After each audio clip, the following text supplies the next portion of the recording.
Deux finalistes main dans la main devant leurs militants et une famille socialiste rassemblée autour de François Hollande, son candidat pour 2012.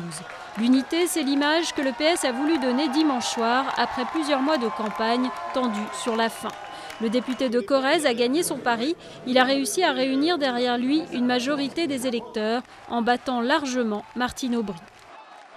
J'ai reçu un mandat d'une partie d'entre vous. Un mandat impérieux. Celui de faire gagner la gauche. J'y consacrerai toutes mes forces, toute mon énergie. La maire de Lille a immédiatement reconnu sa défaite. Elle a été la première à s'exprimer au siège du PS dimanche soir. Je veux d'abord saluer chaleureusement la victoire de François Hollande. Je mettrai toute mon énergie et toute ma force, et avec moi celle de tous les socialistes, pour qu'il soit dans 7 mois le nouveau président de la République.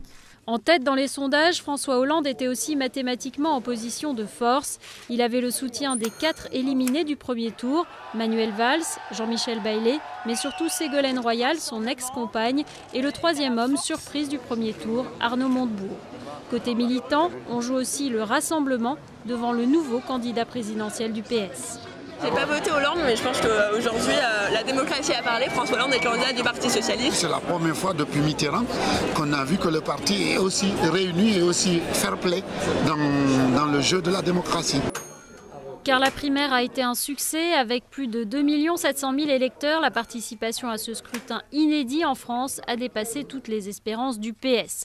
À droite, on a minimisé la victoire de François Hollande, un faux suspense pour Jean-François Copé. Mais l'UMP se réjouit à la perspective de retrouver enfin toute sa place dans les médias. Maintenant que la primaire PS est finie, une autre campagne va pouvoir commencer.